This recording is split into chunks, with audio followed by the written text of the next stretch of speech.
everybody. Welcome back to Firewalls Don't Stop Dragons. I am your host, Kerry Parker, and this is episode 248 for November 29th, 2021. The year is almost over, folks. We got 1 month to go. Crazy how time has flown. For those of you who celebrate, in the U.S. most likely, I hope you had a fun and happy Thanksgiving. And of course, now it's Black Friday and Small Business Saturday, I think, and Cyber Monday and, shopping season, basically. And again, without trying to be too consumerist, if you are buying gifts, then you better get on it because this year is going to be crazy with COVID. And remember, I do have my best and worst gift guide. You can find that on the firewallsdon'tstopdragons.com with lots of advice, largely for what not to get, but also with some very specific ideas of things you might want to get. Now, one of the things you might want to get is my book. It makes a great stocking stuffer, especially at the current price. You only got a couple days left to nab this. I think it ends tomorrow night, Tuesday night, November 30th, I think is when it's done. But you can pick it up for $9.99 for the physical book or $6.99 for the ebook. And what denomination, you ask? Well, actually, it's the same price, regardless of denomination, at least in terms of US dollars, British pounds, or euro.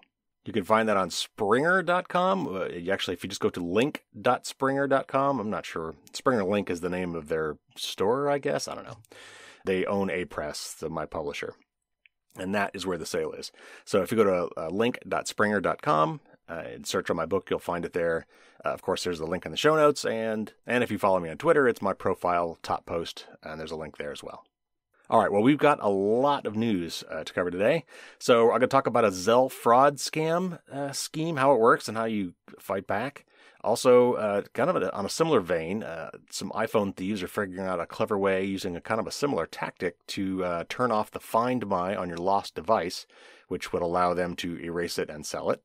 Apple is suing the NSO Group, the Israeli hacking company, for lack of a better term, for attacking their iPhones with the Pegasus spyware. And Apple's also said they're going to start alerting people that they think may have been hacked, which is an interesting development. Got an interesting report saying that the bad guys basically, when they're trying to just brute force guess passwords, like if they don't already know it, if you didn't choose a really crappy one and they have to just start guessing, that they kind of give up after 10 characters. I'll tell you a little bit more about that. Godaddy, the domain name registrar, admitted to a password breach, a pretty major password breach, in a really dumb way.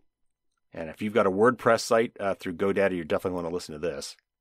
There's a new Windows zero-day bug that lets you get admin privileges. The really weird part about this story, though, is how it was kind of released, which I'm not really happy about. There's a new mysterious malware that seems to be kind of lurking out there. It hasn't really done anything yet, but it could threaten millions of routers and modems and NAS devices out there, other IoT devices. And Microsoft is doing some really shady stuff again with their Edge browser and just data collection in general.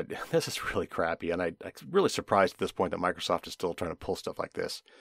And I honestly hope they get in real trouble for this, but anyway, I'll tell you what's going on with that.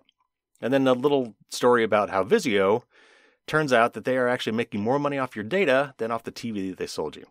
And finally, as promised, I believe I mentioned this last week, I am going to tell you about how I was a victim of debit card fraud. And, all the things I've been preaching about debit cards and how to use them, or mostly how not to use them, and yet I still got bit, following my own advice. So I'll tell you what happened there and, my takeaways from all that. So, plenty to talk about. Let's get to the news.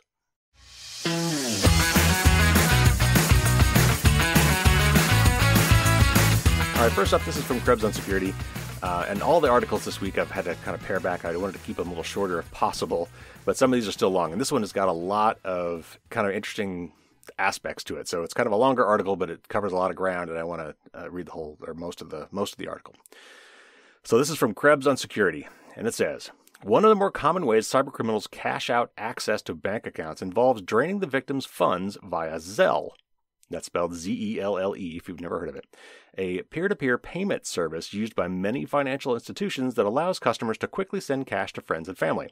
Naturally, a great deal of phishing schemes that precede these bank account takeovers begin with a spoofed text message from the target's bank warning about a suspicious Zelle transfer. What follows is a deep dive into how this increasingly clever Zelle fraud scam typically works and what victims can do about it. Last week's story, and there's a link to it, which I'm not going to get into here, warned that scammers are blasting out text messages about suspicious bank transfers as a pretext for immediately calling and scamming customers who respond via text. And there's an example here. It says, free message dash JP Mortgage Chase Bank alert. Did you attempt a Zelle payment for the amount of $5,000? Reply yes or no, or 1 to decline fraud alerts. Anyone who responds yes, no, or at all will very soon receive a phone call from a scammer pretending to be from the financial institution's fraud department. The caller's number will be spoofed so that it appears to be coming from the victim's bank. To quote-unquote verify the identity of the customer, the fraudster asks for their online bank username and then tells the customer to read back a passcode sent via text or email. In reality, the fraudster initiates a transaction, such as the forgot password feature on the financial institution's site, which is what generates the authentication passcode delivered to the member. Ken Otsuka is a senior risk consultant at CUNA Mutual Group, an insurance company that provides financial services to credit unions. Asuka said a phone fraudster typically will say something like, quote, before I get into the details, I need to verify that I'm speaking to the right person. What's your username? Unquote. And then he says in the background, they're using the username with the forgot password feature, and that's going to generate one of these two-factor authentication passcodes. Then the fraudster will say something like, I'm going to send you the password and you're going to read it back to me over the phone, unquote. The fraudster then uses the code to complete the password reset process and then changes the victim's online banking password. The fraudster then uses Zelle to transfer the victim's funds to others. An important aspect of this scam is that the fraudsters never even need to know or phish the victim's password. By sharing their username and reading back the one-time code sent to them via email, the victim is allowing the fraudster to reset their online banking password. Otsuka said in far too many account takeover cases, the victim has never even heard of Zelle, nor did they realize they could move money that way. Another quote from Otsuka says, the thing is, many credit unions offer it by default as part of online banking. Members don't have to request to use Zelle. It's just there. And with a lot of members targeted in these scams, although they legitimately enrolled in online banking, they'd never used Zelle before, unquote. To combat this scam, Zelle introduced out-of-band authentication with transaction details. This involves sending the member a text containing the details of a Zelle transfer, payee and dollar amount, that is initiated by the member. The member must authorize the transfer by replying to the text. Unfortunately, Otsuka said, the scammers are defeating this layered security control as well. And another quote from him, he says, the fraudsters follow the same tactics except that they may keep the members on the phone after getting their username and two-step authentication passcode to log into the accounts. The fraudster tells the member they will receive a text containing details of a Zelle transfer, and the member must authorize the transaction under the guise that it is for reversing the fraudulent debit card transactions, unquote. In this scenario, the fraudster actually enters a Zelle transfer that triggers the following text to the member, which the member is asked to authorize. And he gives an example. And the example shown says, send $200 Zelle payment to Boris Badenov. Reply yes to send, no to cancel. ABC Credit Union, stop to end all messages, unquote. And another quote from Otsuka says, my team has consulted with several credit unions that rolled Zelle out or are planning to introduce Zelle. We found that several credit unions were hit with the scam the same month they rolled it out, unquote. The upshot of all of this is that many financial institutions will claim they're not required to reimburse the customer for financial losses related to these voice phishing schemes, also called vishing sometimes. Bob Sullivan, a veteran journalist who writes about fraud and consumer issues, says in many cases banks are giving customers incorrect or self-serving opinions after the thefts. And this is a quote from Sullivan. He says, quote, consumers, many who have never ever realized they had a Zelle account, then call their banks expecting they'll be covered by a credit card-like protections, only to face disappointment and in some cases financial ruin. Consumers who suffer unauthorized transactions are entitled to Regulation E protection, and banks are required to refund the stolen money. This isn't a controversial opinion, and it was recently affirmed by the CFPB here, and CFPB is the Consumer Financial Protection Bureau. If you are reading this story and fighting with your bank, start by providing that link to the financial institution. If a criminal initiates a Zelle transfer, even if the criminal manipulates a victim into sharing login credentials, that fraud is covered by Regulation E, and banks should restore the stolen funds. If a consumer initiates the transfer under false pretenses, the case for redress is more weak, unquote. Okay, so there is a link in this article. So you'll have to, if you're running into the situation, you're going to have to look this one up. If you go to the show notes, you'll find the link to the article, and then in the article, you'll just look for CFPB, and you'll see that there's a link there. But this is kind of social engineering. This is the bad guys figuring out ways to trick you into bypassing a lot of these protections. So let's say you've got a killer password on your account, something auto-generated by your password manager, which I recommend that you do, and you've got two-factor authentication set up. All these things are set up. Well, if you forget your password, some of these places still allow you to go and say, well, I forgot my password, so send me a text message or an email to help me reset my password. And oftentimes what it is it's some sort of a PIN code or a one-time code that you use, or maybe even a temporary password to reset your password. And if it comes via text message and this bad guy, the supposed support person on the phone with you, tricks you into giving that up, behind the scenes, they are changing your password for you to one that they know and now you do not. And then, once they're into your account, they use Zelle. I mean, they could have done probably other ways to do this, ACH transfer, whatever. But Zelle is quick and the transfers right away. So they want to get that money. So they then use Zelle, which you may not even know that you have on your account, to transfer that money to some other account. And then it's gone. And if you happen to have this protection that Zelle is now using to send you another message saying, hey, did you really want to do this? These guys are basically saying, oh yeah, don't worry that you're going to expect to see this. This is to reverse the bad charges. And when in reality, you're authorizing them to steal your money. Now, I'm not sure what exactly Regulation E is, but it's some sort of U.S. regulation that basically protects you, the consumer. So if you run into this problem and have this issue, you definitely want to be looking up Regulation E when you talk to your bank, if they are giving you a hard time about refunding that money. All right, now next up is an iPhone story that actually is sadly similar. It's another kind of a social engineering sort of hack. And this is for people who have their phones stolen and have turned on the Find My feature, which lets them kind of wipe their phone remotely and make it kind of useless to the thief unless you fall for this scam. So this is from imore.com. People stealing iPhones is absolutely nothing new, unfortunately. But people using Find My to disable their devices is usually a good port of call because it prevents them from being accessed or set up anew. A new trick shared by one unfortunate iPhone owner shows that thieves are finding new ways to get around things like Find My, and it's all too easy. An India Today report tells the story of Vendant, someone who lost his iPhone 12 before going through all the usual steps, including trying to use Find My to locate it. And this is a subquote from that article. It says, however, he was told that the iPhone was offline and the system was unable to get the exact location of the device. He then put his phone into lost mode, alerted the police, and blocked his SIM card. If you change the status of your phone to lost mode, your phone will be locked, and so nobody can access your information even after turning the iPhone on. And that's the end of the subquote. And go back to the regular article. It says, a few days went by and it was assumed that all hope was lost. Then Vendant received an SMS suggesting the iPhone had been found and that tapping a link would display the location. The link looked legit because it contained iCloud and Find My, but it wasn't. And there's a little picture here of the text message. It says, your lost iPhone 12 Blue has been found and temporarily switched on. View location. And it gives a link, and it's https://icloud.findmy.com-map.pm/KTR. So if you know anything about host names on the internet, you caught the problem there, and it's the whole -map.pm. I mean, that's some other site completely. It's the stuff to the right. It's the last part of it there. It's the whatever at the end that really matters. All that initial icloud.findmy.com before the -map.pm is just BS. It could be whatever you want it to be. All right, back to the article. It says, after tapping the link, Vendant was asked to log in, which they did, giving the new owner of the iPhone their Apple ID and password. And this is another subquote from the other article. It says, only a minute after entering his details, he got an email notification saying that his Apple ID was accessed from a Windows desktop. He then changed his password and removed the Windows desktop from his Apple ID, but it was too late by then. His stolen iPhone was already removed from his Apple ID, and its Find My feature was also switched off. All right, back to the iMore article. It says, the link was from the person that had the iPhone in their possession, and they were able to use the Apple ID credentials to disable Find My on the iPhone.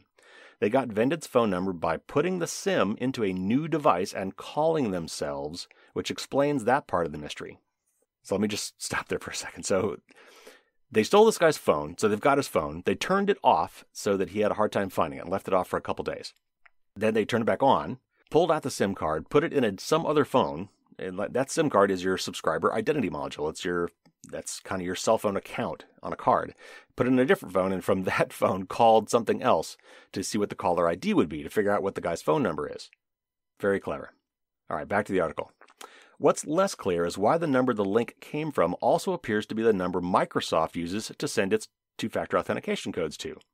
Likely, the number was spoofed, another sign that this thief was no amateur. With Find My disabled, the iPhone could be wiped and set up as a new device using anyone's Apple ID, just as if it had been bought legitimately. Normally, this is where I say to make sure that you have two-factor authentication enabled, but that would likely have failed to do its job here too. Then it would have entered that into the phishing site and handed it to the thief along with the username and password. The real moral of the story? Check and double-check links before accessing them and consider using a password manager that will alert you if you're entering details into a site other than the one you saved them from. All right, so let me address that real quick. So again, what they did is that link that says, click here to see your phone or whatever, and it asked him to log in, was a fake website. It was supposed to look like an Apple website, so he's supposed to log in with his Apple credentials, which he does. And then, of course, now he's really given those credentials to the bad guy. And what they're saying is if two-factor authentication was required, that fake website would have logged into the real account, and then when they got prompted for the two-factor authentication, they would have changed the fake website to say, okay, now enter your two-factor authentication code, and they would have given that one too. So as far as checking links, that's really hard to do. It's really easy to be fooled. So you just have to be super, super careful when you get stuff like this. Whenever I would get something like this, I would just not click the link at all, and I would go directly to whatever website it's trying to tell me to go to. Like in this case, I would have logged into iCloud.com and looked for some sort of a message there or some sort of a notification. Apple's really good about sending out push notifications as well. Probably not going to send you via text message anyway. But you just got to be careful. These guys are smart. I mean, so the systems themselves, the actual security systems themselves, are working perfectly as designed here. What they're doing is finding social engineering techniques to work around them. Humans are always the weakest link. All right, another Apple story here. There's been a lot of talk in the news lately about the NSO Group. This is an Israeli company that makes a software package called Pegasus, and that Pegasus software package is basically an iPhone hack spyware tool. Well, not even basically. That is exactly what it is. And these guys claim that they only sell this to, government law enforcement agencies, and they have to be from an approved list, and they don't sell it to authoritarian governments. But it's been shown time and time again that that's BS. They're selling it to a lot more people than that. Anyway, and so Apple and the U.S. government actually have basically had enough. And so they're fighting back. And so Apple has decided to sue this company. By the way, Facebook sued these guys a couple of years ago over a very similar thing with their WhatsApp messenger. So let me read this article from The Verge, and we'll talk about it.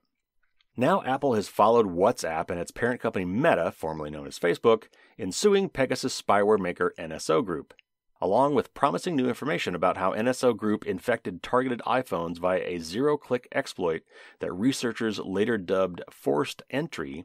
Apple says it's, quote, seeking a permanent injunction to ban NSO Group from using any Apple software, services, or devices, unquote.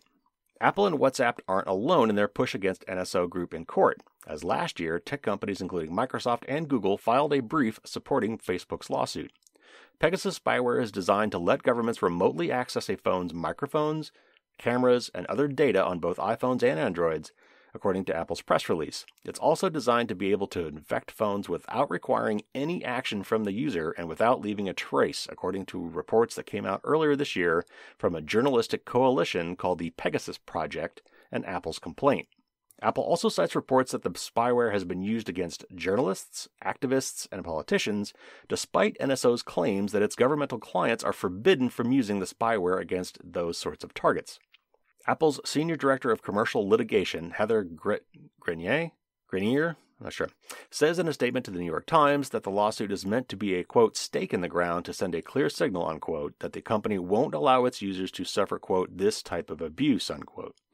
Part of Apple's argument laid out in the complaint is that the NSO violated Apple's terms of service because the group created, quote, more than 100, unquote, Apple IDs to help it send data to targets.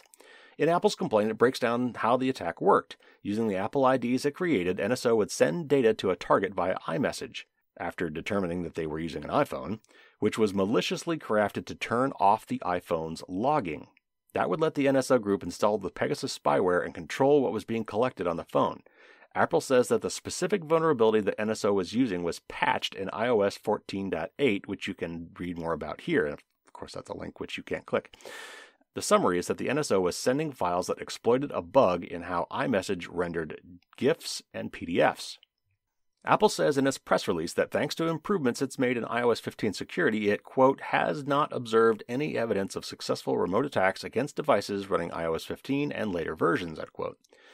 In addition to its lawsuit against NSO, Apple says it'll be supporting, quote, organizations pursuing cyber surveillance research and advocacy, unquote, both financially and with technical resources.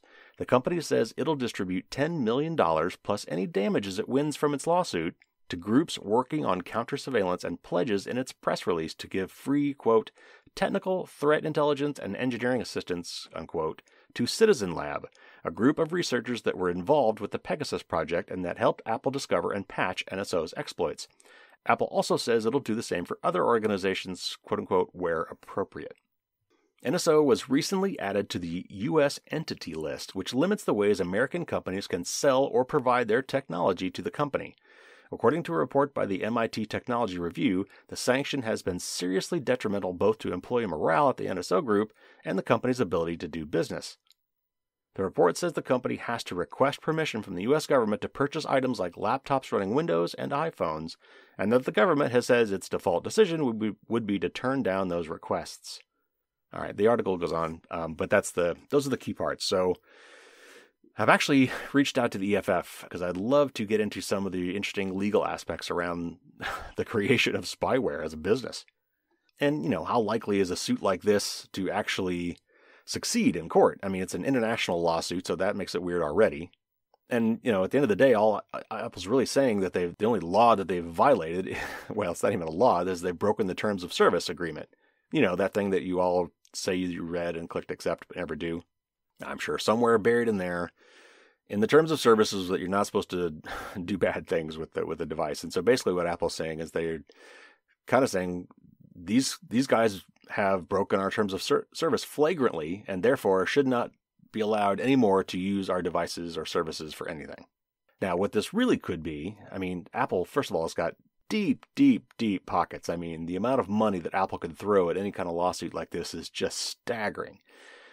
But even if they don't win, if they manage to pursue this in court, the discovery process, which is Apple demanding, private internal documents and sales data and memos and emails and things like that from the NSO Group, just that discovery process alone would probably be very, very damning.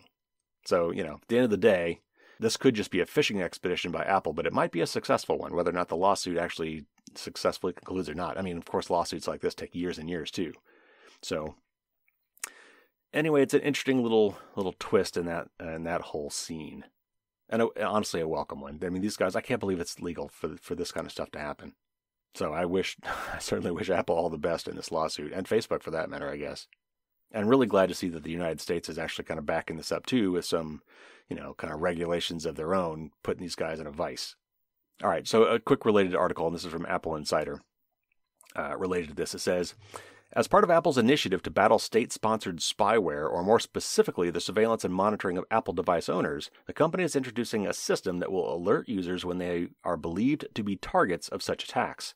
On Tuesday, Apple announced that it filed suit against NSO Group and its parent company over the creation and deployment of the Pegasus spyware. Apple said it is notifying, quote-unquote, a small number of users who were targeted by forced entry and promised to continue to alert customers if and when future attacks are detected. And this is a quote from some Apple representative. It says, quote, anytime Apple discovers activity consistent with a state-sponsored spyware attack, Apple will notify the affected users in accordance with industry best practices, unquote. The system is already active, as Reuters report on Wednesday detailed alert messages that were sent to at least 6 Thai activists and researchers. Apple explains threat notifications in a support document. While the inherent nature of state-sponsored attacks, expensive, complex, and highly targeted, precludes most users from being exposed, Apple says that if one of its customers is affected, they can expect to be informed in 2 ways. A prominent alert notification displayed at the top of the Apple ID website, and alerts sent via email and iMessage to the address and phone number associated with an Apple ID.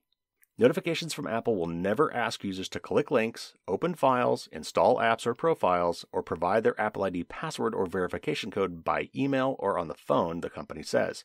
Those who receive a threat notification can verify its authenticity by visiting the Apple ID portal, or website, where an identical alert will appear should the message be genuine. The tech giant acknowledges that false alarms are possible and that the system might not detect all attacks. As a precaution, users are urged to follow these best practices. And it rattles off a bunch of things you've heard from me before, but I'll say them again just to be complete. 1. Update devices to the latest software, as that includes the latest security fixes. 2. Protect devices with a passcode. 3. Use two-factor authentication and a strong password for Apple ID. 4. Install apps from the App Store. 5. Use strong and unique passwords online. And 6, don't click on links or attachments from unknown senders. And in this case, that's really the big one. Though some of the bugs that this NSO group has found required zero input from the user. I mean, like they didn't have to do anything. They're called zero-click exploits, meaning that they don't even have to click on a link or do anything to be hacked. Just the act of receiving the message. Some of these bugs were bad enough that all they had to do was receive the message and the phone was basically already hacked. But hopefully, Apple's got those fixed. I mean, it's a real cat and mouse game. These are tough. But hopefully Apple has managed to fix those bugs in iOS 15. All right, next up, this is from The Record, which I don't know if I've ever quoted these guys before, but it's a really interesting study that Microsoft has done about bad guys trying to hack into servers. So anyway, let me just read this real quick from The Record. It says, according to data collected by Microsoft's network of honeypot servers, and I'll explain that in a second, most brute force attackers primarily attempt to guess short passwords, with very few attacks targeting credentials that are either long or contain complex characters. And this is a quote from Ross Bevington, who's a security researcher at Microsoft. He says, quote, I analyzed the credentials entered from over 25 million brute force attacks against SSH, which is for secure shell. This is sort of the way that you log into a remote server when you're an admin. This is around 30 days of data in Microsoft's sensor network. 77% of attempts used a password between 1 and 7 characters. A password over 10 characters was only seen in 6% of cases. And actually, I should have mentioned, his title is Head of Deception at Microsoft, a position in which he's tasked with creating legitimate-looking honeypot systems in order to study attacker trends. And so, okay, so I said I would explain honeypot. So honeypot is probably what it sounds like, because it's metaphorically a great name. It's somebody who sets up a fake server out on the internet, out in the cloud, designed to be hacked. Like it's kind of sitting there trying to be hacked. And so when it does get hacked, he kind of pays attention to, how the bad guys are trying to attack it. And they're just getting a lot of data from doing this. And the article, actually, if you dig into the article, actually talks about, the passwords that were most often guessed, which were just horrible passwords. I mean, honestly, most of those aren't brute force. They've got a list of like the 10,000 worst passwords, the ones that, that come out every year. And the number one is always 1, 2, 3, 4, 5, 6, which has 6 characters. And another one that people for some reason tend to think is so cool they use all the time is QWERTY, QWERTY, which the first 6 keys on a standard English keyboard. All right, let me finish this article and I'll talk a little bit more. Bevington says that only 7% of the brute force attacks he analyzed in the sample data included a special character. In addition, 39% had at least one number, and none of the brute force attempts used passwords that included whitespace. And whitespace would be, in this case, probably either a tab or a space, which some people don't even think you could put in a password, but a lot of times that's legal. The researchers' findings suggest that longer passwords that include special characters are most likely safe from the vast majority of brute force attacks, as long as they haven't been leaked online and are not part of the attacker's brute forcing dictionaries. And I've got a little bit of an issue with that term, but I'll come back to that in a second. In addition, Bevington said that based on data from more than 14 billion brute force attacks attempted against Microsoft's network of honeypot servers, also known as a sensor network, until September this year, attacks on remote desktop protocol servers have tripled compared to 2020, seeing a rise of 325%. Network printing services also saw an increase of 178%. Okay, so I guess I should have maybe defined this a little sooner too, but brute force attacks, a true brute force attack means I'm just guessing possibilities. Like, is the password A? No. Is the password B? No. Is the password C? No. And then all through the alphabet, okay, is the password AA? No. Is the password AB? No. Anyway, so that'd be a brute force attack where I'm literally guessing every possible value. Now, most people aren't going to have one character passwords, and you can tell by this little chart that you can't see that the bad guys know that too. And so they focus most of their guessing in the, like the 4 to 9 character range. But then they talk about, whether or not, your password has been leaked. Okay, fine. If it's leaked, it should be hashed, which means they'd still have to guess it somehow. but it's also not part of, and they called it a brute forcing dictionary. I don't think that's the proper term. I'm not a security expert, but the dictionaries they're talking about here, these also called rainbow tables, are basically pre-calculated hashes of really bad passwords, like the top 10,000 passwords, maybe it's even bigger than that now, that a lot of people use stupidly. They pre-calculate the hashed value of all of those so that you can just kind of look it up real quick and don't have to try to reverse engineer the hash. If you see that hash, you know it has to be this bad password. So I'm not sure I'd call that a brute forcing dictionary, because that seems to be a contradiction in terms. All right, anyway, that's cybersecurity nuance that you probably don't care about. Okay, next up, GoDaddy had a big password breach, and unfortunately, the way that we all found out about it was pretty lame. So this is from Naked Security, the Sophos blog. It says, the U.S. Security and Exchange Commission, or the SEC, has just published a security incident submitted last week by web services behemoth GoDaddy. GoDaddy says that on 17 November 2021, it realized that there were cyber criminals in its network, kicked them out, and then set about trying to figure out when the crooks got in and what they'd managed to do while they were inside. According to GoDaddy, the crooks, or the unauthorized third party, as the report refers to them, did the following 4 things. 1. Had been active since September 6th. Which is about a 10-week window. 2, acquired email addresses and customer numbers of 1.2 million managed WordPress customers. 3, got access to all active managed WordPress customer usernames and passwords for SFTP, or Secure FTP, and the WordPress databases. And 4, got access to SSL TLS private keys belonging to some MWP users. The report just says a subset of active users rather than stating how many. GoDaddy has now reset all affected passwords and says it's in the process of replacing all potentially stolen web certificates with freshly generated ones. GoDaddy is also in the process of contacting as many as 1.2 million affected users as it can. With 10 weeks in hand before getting spotted, the criminals in the stack could have used the compromised SFTP passwords and web certificates to pull off further cybercrimes against these MWP users. And that's Managed WordPress, MWP. In particular, crooks who know your SFTP password could, in theory, not only download the files that make up your site, thus stealing your core content, but also upload unauthorized additions to the site. Those unauthorized websites additions could include 1. Backdoored WordPress plugins to let the crooks sneak back in again even after your passwords are changed. 2. Fake news that would embarrass your business if customers were to come across it. 3. Malware directly targeting your site, such as crypto mining or stealing code designed to run right on the server. Or 4. Malware targeting visitors to your site, such as zombie malware to be served up as part of a phishing scam. So, what to do? And it rattles off some 5 tips here. First, watch out for contact from GoDaddy about the incident. You might as well check that your contact details are correct so that if the company needs to send you an email, you'll definitely receive it. 2. Turn on two-factor authentication if you haven't already. 3. Review all the files on your site, especially those in WordPress plugin and theme directories. By uploading booby-trapped plugins, the attackers may be able to get back into your account later, even after all the original holes have been patched and stolen passwords changed. 4. Review all accounts on your site. Another popular trick with cybercriminals is to create one or more new accounts, often using usernames that are carefully chosen to fit in with the existing names on your site, as a way of sneaking back in later. And 5. Beware of anyone contacting you out of the blue and offering to, quote-unquote, help you to clean up. The attackers in this case made off with email addresses for all affected users, so those offers could be coming directly from them, or indeed any other ambulance-chasing cyber crook out there who knows or guesses that you're an MWP user. All right, so I'm guessing a lot of you are probably not MWP users, but that's still some good advice just in general if you've got any sort of an online website that you maintain. And the real kicker for me here is that the way we all found out about this is not because GoDaddy went public and told everybody, but they kind of had to because they're a public company and they put it in their SEC filing. That is not how you want to have your users find out about this. All right, next up, this is from Bleeping Computer. Yet another Windows 0 day, but this has got a twist to it that I just can't quite understand. All right, the article says, a security researcher has publicly disclosed an exploit for a new Windows 0 day local privilege escalation vulnerability.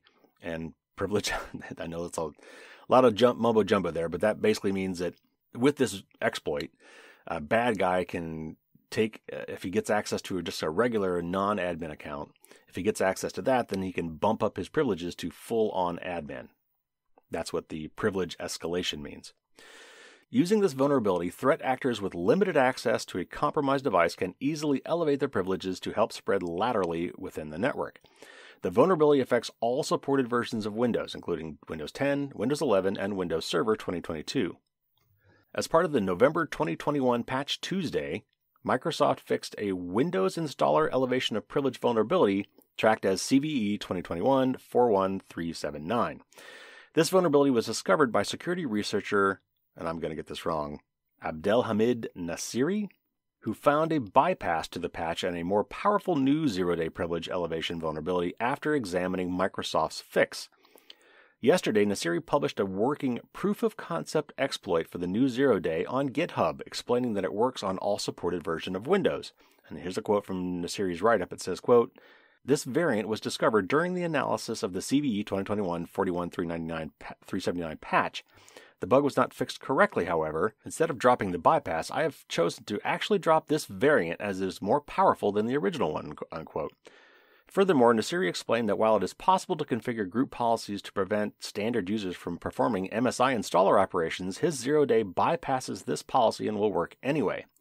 When Bleeping Computer asked Nasiri why he publicly disclosed the zero-day vulnerability, we were told he did it out of frustration over Microsoft's decreasing payouts in their bug bounty program.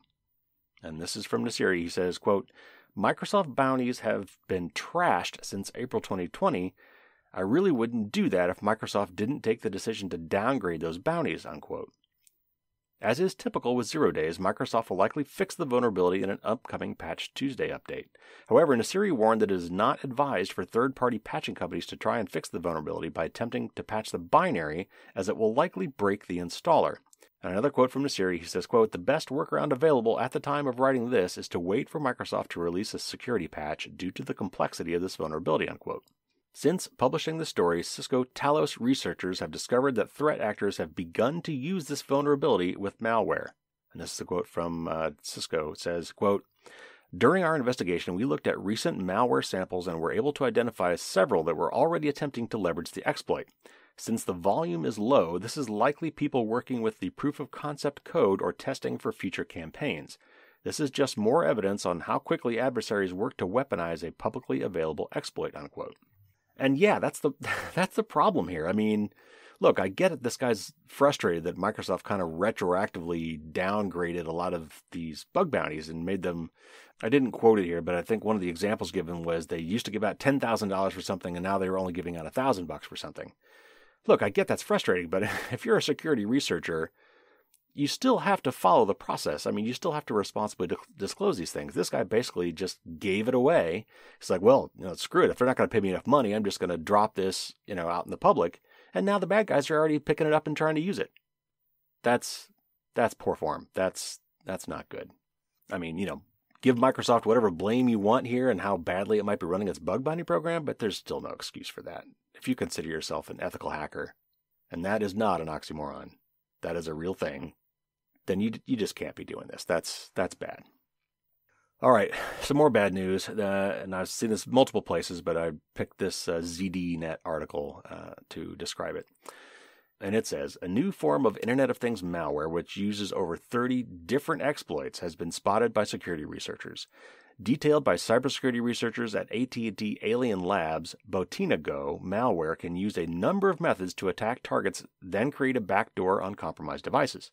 And a quote from the researchers, they say, quote, "Deployed with more than 30 exploits, it has the potential of targeting millions of routers and IoT devices," unquote. BotinaGo, and that's spelled BOTENAGO, and the Go part there, by the way, is for the language that it's written in. It's called Golang.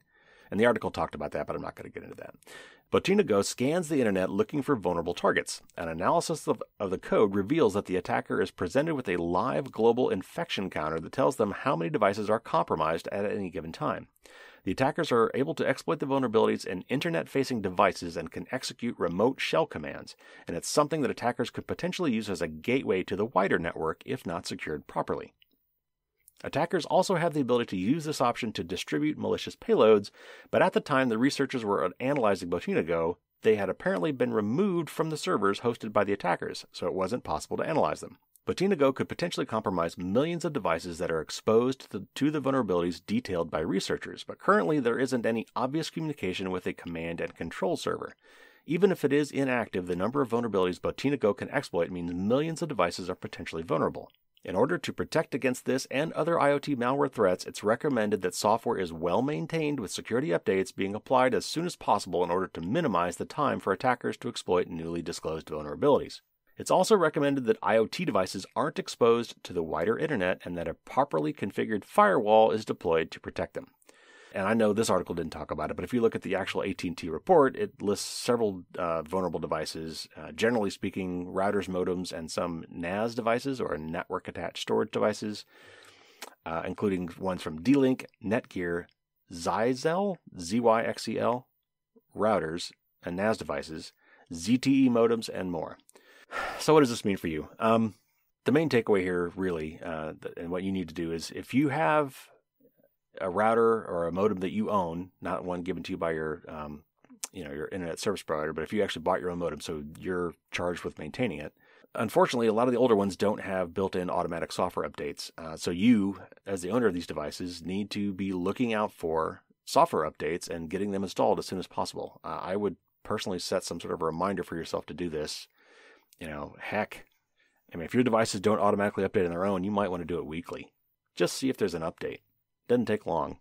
And if there is one, get it installed right away. What's not clear to me from this article or even a couple others I read is if these vulnerabilities really were exploitable from the internet side. Like these were vulnerabilities that would allow somebody to attack your modem or your router from the broader internet as opposed to, say, from some compromised device within your home network. But I'm kind of getting the feeling that these were remote vulnerabilities. Like, yes, this means that if your device is out there on the internet, which modems and home routers are meant to do, like this article says, keep these things off the internet. Well, these things have to be on the internet. That's their whole purpose.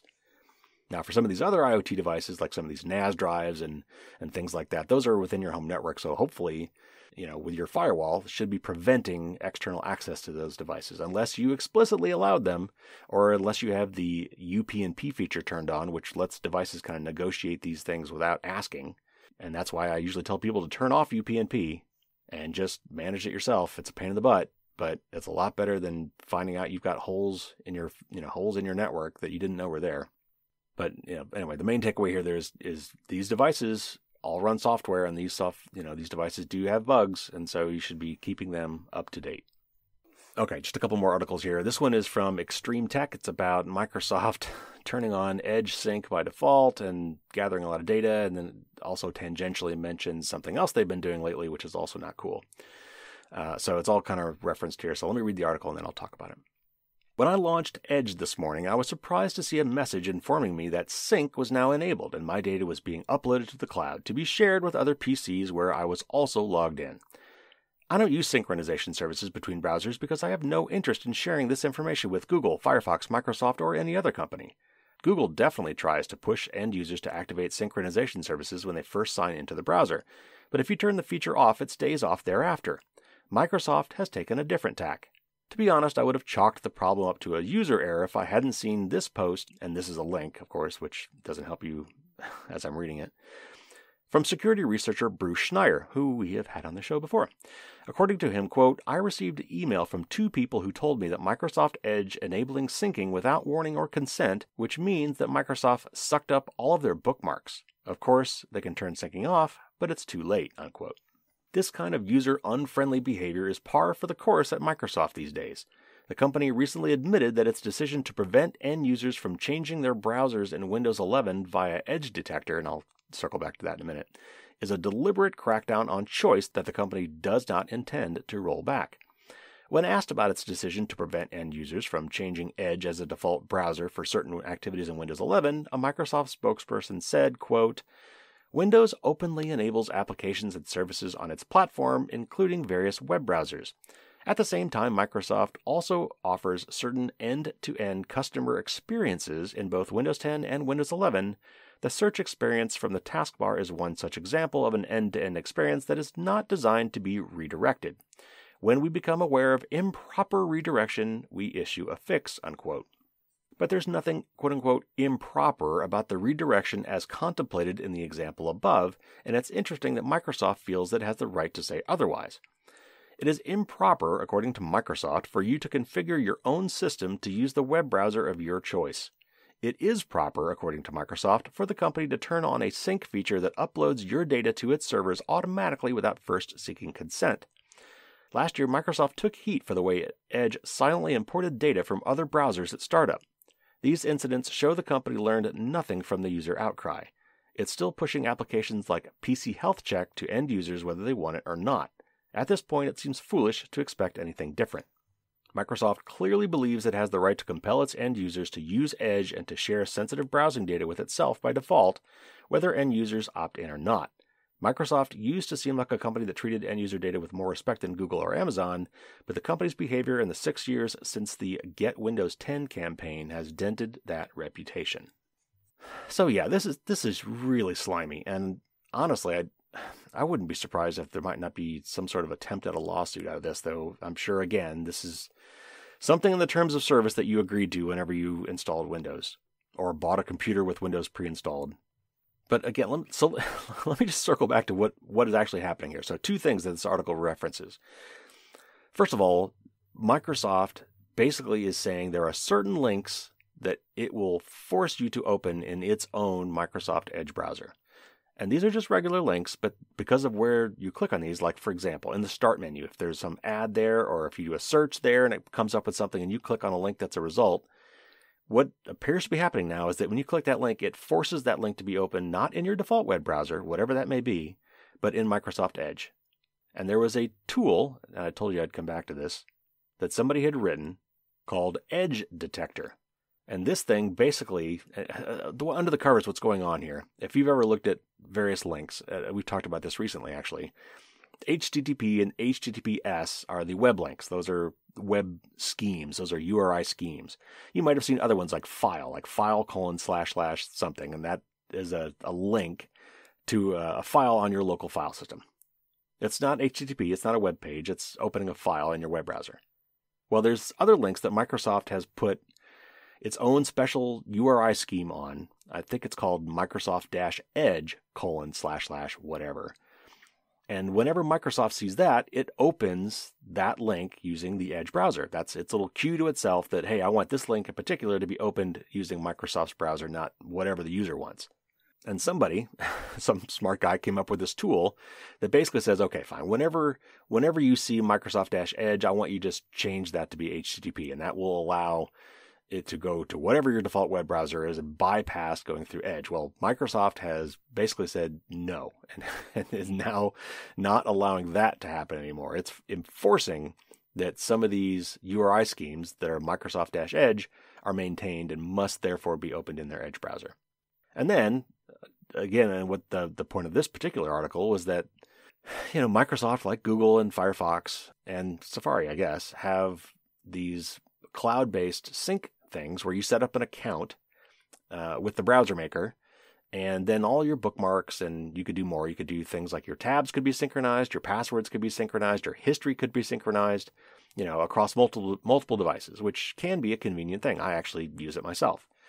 But what Microsoft did, they've got this built in for their Microsoft accounts as well, and with the Edge browser, is they automatically turn this syncing on without asking your permission first. So basically what that means is whatever data Microsoft Edge will sync to the cloud for your benefit, supposedly, is now also been given to Microsoft to do with whatever they please. That's really bad. That's just slimy. All right, one more article and then I'll get into my tip of the week, which addresses my particular pain that I had recently. Okay, this is from notechie.com. I've never heard of this before, but I went looking for this article because I heard about it somewhere else and I looked it up, and it's about Vizio TVs, and I talked about this in my best and worst gift guide too. It's really amazing what our devices, our quote unquote smart devices, are tattling on us about. So anyway, let me read this article and then I'll talk about it. It's often been said that if you're not paying for it, you're the product.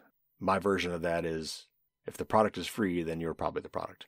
And it certainly seems that way with a certain low-cost TV manufacturer.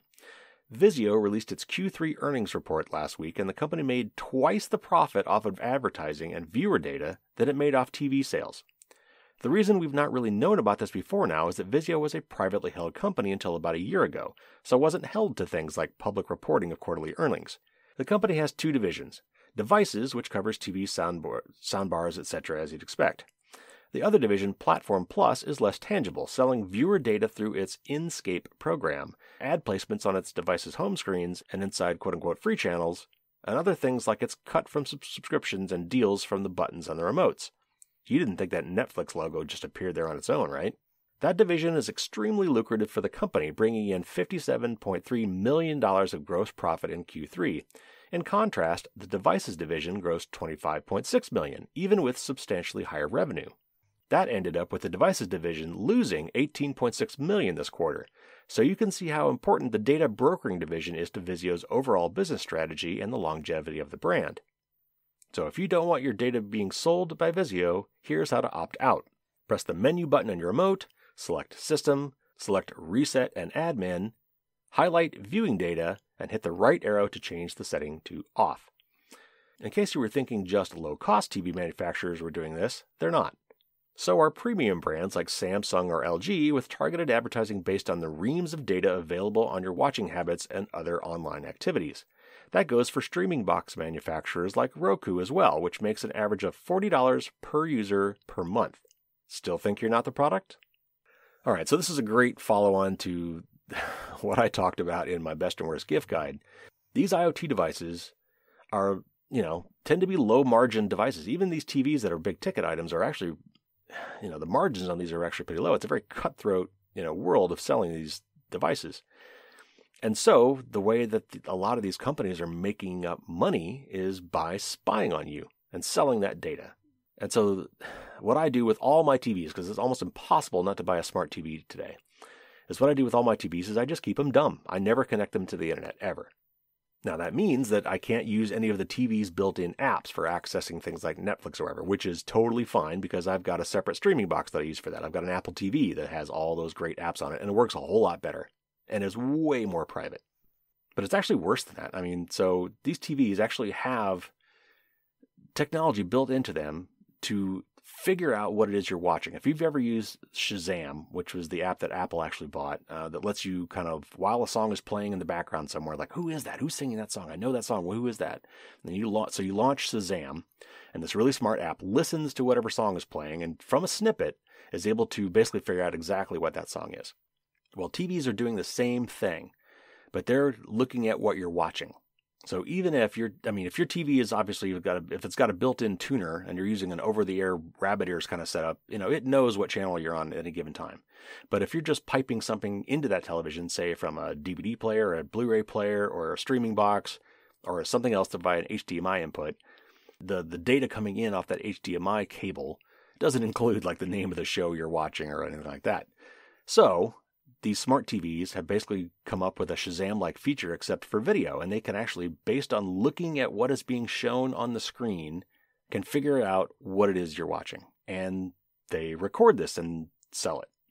Now, if you lobotomize your television, if you never connect it to the internet, don't plug in the Ethernet cable, don't set up the Wi-Fi, then it can't talk to anybody. It's kept dumb, which I highly recommend that you all do.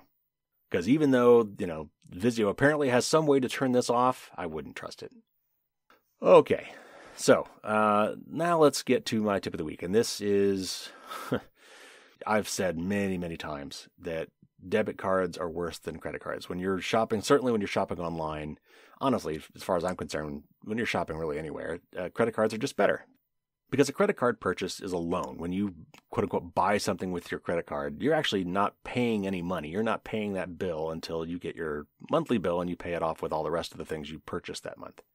But until that point, you're not out any money. So if somebody manages to fraudulently charge your card for something that you didn't buy, or there was, it could be a mistake. There could be lots of reasons that something gets charged to your card and it's not correct. You have time, at least until you pay your bill, to dispute that charge. And, more than likely, if you can show that it was wrong, you'll never be charged. You'll never have any financial impact whatsoever based on that faulty charge. Debit cards are a direct line to the backing bank account. Whatever, checking or whatever account that's behind that debit card is immediately hit for whatever you purchase. That money is gone. So when you purchase something with a debit card online or in person or whatever, that money is immediately taken from your account. And if there's a fraud there, if there's a problem there, you actually have to go to your bank and say, hey, that wasn't me, or hey, this was a scam and I need that money back. And then they've got to give you that money back. And they may or may not do that, or they may take a long time to do that. I mean, it's bad. But in the meantime, your money's gone. So for that reason, I don't use my debit cards. Now, you've probably run across this. When you set up a new bank account, they want to give you an ATM card. And today, almost always, that ATM card is also a debit card because they want you to use that debit card. They get, some transaction fees every time you use it. That's a money-making thing for them. They want you to have a debit card. But that doesn't mean you have to use it, and I generally don't. But I still got burned. My bank account was drained to zero recently by a debit card hack. Now, was my wallet stolen? No. Did I use that card somewhere and there was some, fancy little credit card skimmer that was able to get my card details and clone my card? No.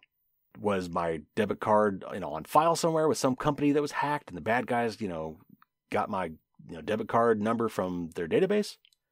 No. According to my credit union, what happened is the bad guys guessed my number. It somehow correctly guessed my 16-digit debit card number and then started charging stuff to it. Now, 16-digit credit card numbers, if you do the math, 10 raised to the 16th power, which is I think something like 10 quadrillion, is a lot of possible credit card numbers. How will they possibly guess my number?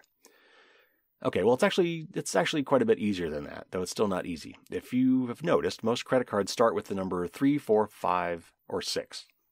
And those numbers correspond generally to the big financial credit card backing companies that make those cards. 3 is for American Express, 4 is for Visa, 5 is for MasterCard, and 6 is for Discover. And I think Diners Club was in there somewhere at some point. But if you've ever noticed, if you've got a Visa, it starts with a 4. If you've got a MasterCard, it starts with a 5. But it's actually even more than that. The first 6 of those 16 digits represent the bank. So, if it's a Visa-backed bank, then it'll start with a 4, but the next 5 digits also specifically, maybe it'll be Wells Fargo or Bank of America or Chase or whatever.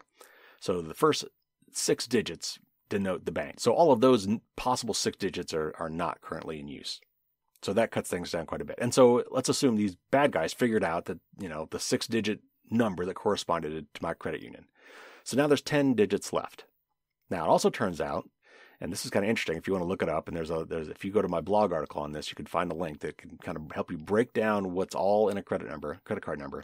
There are things built into the credit card number that make it valid. They'll help you decide whether or not a credit card number is valid. And it's got a checksum, and we talked about checksums before on this show recently, actually. And so that last digit of the 16 digits is a checksum.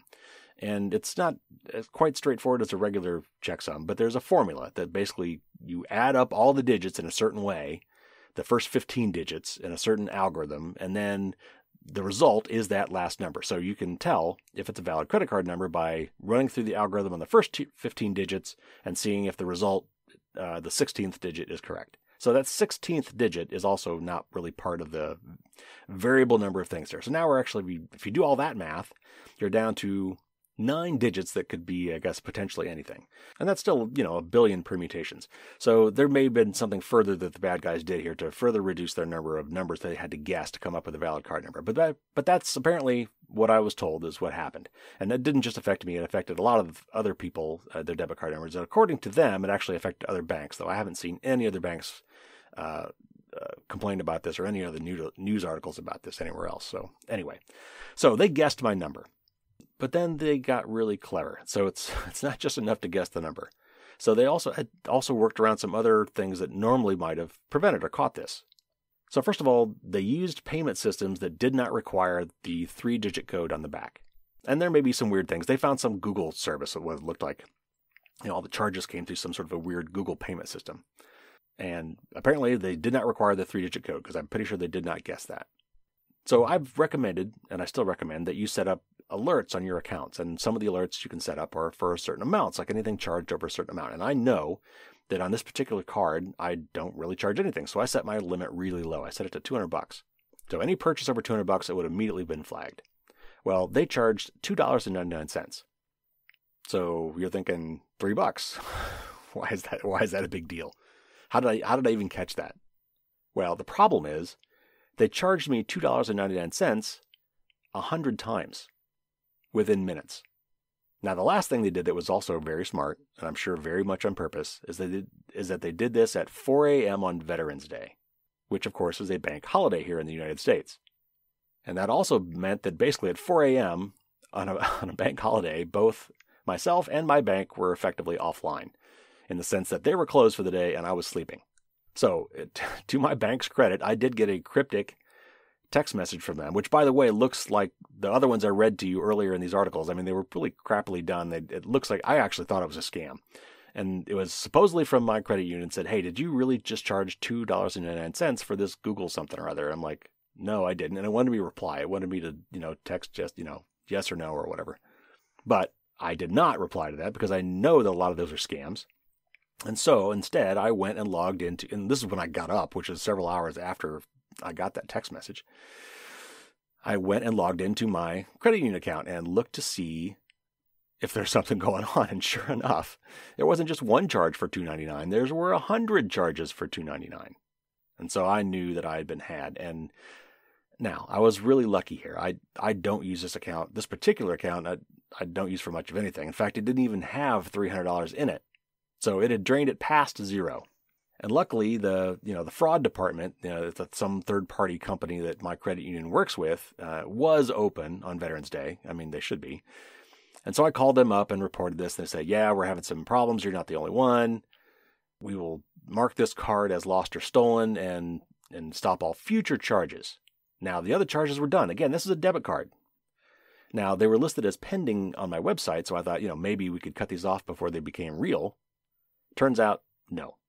So I had to wait until the bank opened, which was the next day, before I could even dispute those charges. Now, it turns out in this case, because there were so many of these, that my credit union actually just kind of bulk gave back all of the money. So I got all that money back within 24 hours, which was not normal. I mean, normally I think they said it would have taken 5 to 10 business days. So again, in this case, I was really lucky. I dodged a bullet. This was not an account I used very much. I did not need that money right away. And they didn't manage to get too much money because I don't keep very much money in that account. All right, so tip of the week. What should I have done? How could I have done something differently here? What should you do to prevent this from happening? Really, there's not a whole lot I could have done there. I mean, I did, as far as I'm concerned, I did everything right, other than the fact that I had a debit card. So the only other thing I could really recommend at this point is just not have debit cards. Now, I realize that some people can't get credit cards, but there are alternatives there. You can get secured credit cards, which are kind of like debit cards. You've got to set aside money or, to draw against, but they are credit cards and they're not debit cards. You might try something like that. But if you can use credit cards over debit cards, I would do it. And I would actually, disable your debit cards. Some banks actually allow you to put a pause on those cards so they're not useful and you don't have to actually cut them up and destroy them. And at some point in the future, you could re-enable them if you wanted to. It's kind of like freezing your credit, except that you've got direct control over it. My bank did that through the bank mobile app. I couldn't do it online, but I could do it in the mobile app. But you can also, and a lot of people don't realize this, you can actually, if for instance, if you want that ATM card, you don't have to have an ATM card that's also a debit card. You have to ask for this usually because by default, they want to get you that debit card. But you can get a card that is only usable at an ATM. Now, you should still do all the other things I told you about doing. You should set up alarms and alerts on your accounts for weird transactions, over a certain amount or over a certain amount per day. You can lower the limit on your debit card if you only use it for certain amounts. You could lower the limit to something more reasonable.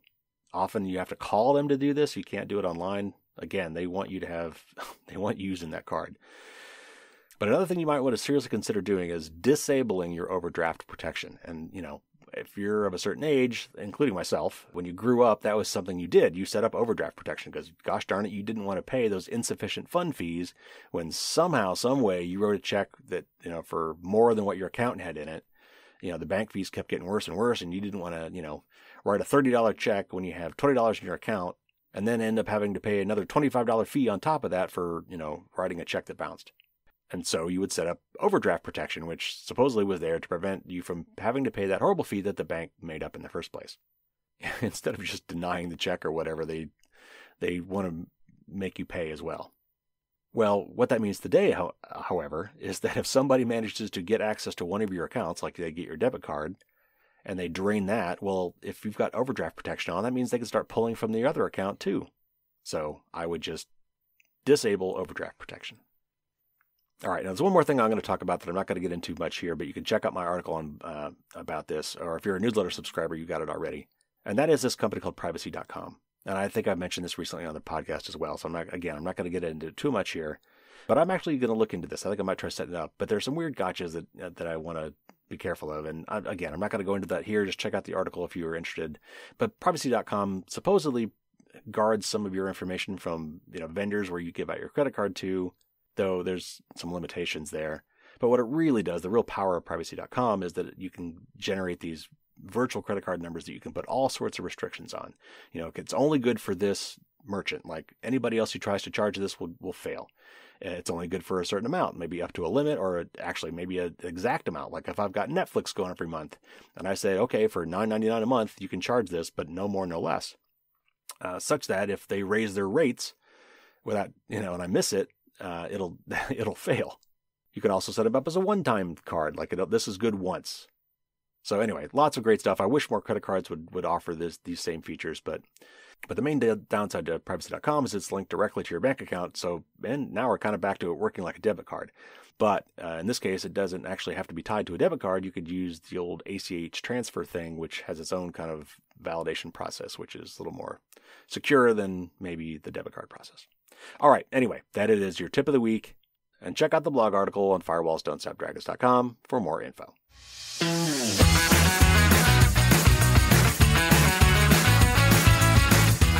All right, that's going to wrap it up today. Thanks for listening. A couple quick notes before we go. Again, that book sale, that super cheap book sale for my book is going on until tomorrow. I assume midnight on Eastern, maybe. So if you want to get some extra copies of my book, now's a great time to do that. Look in the show notes for a link to the Springer.com website where you can buy it for either $10 for the hardback or $7 for the ebook. Also, I managed to get a nice review for the book, another 5-star review. It's very short. I'll just read it here really quick. It's from Sophia M. She says, the cybersecurity authority for the non-geek and geek alike. Well written, clear, with excellent task lists at the end of each chapter. A must-have. Also, follow the podcast. Good stuff. So thank you very much, Sophia M., for that really nice review. Now, next week, normally would be an interview show. With the holidays coming up, things are getting kind of weird trying to schedule the guests. I've actually got a whole lot of people coming up for interviews, but timing-wise, it may not work out to come out next week. So I might have another news show next week, and then I might do 2 interviews in a row. But we shall see. All right, everybody, welcome to December.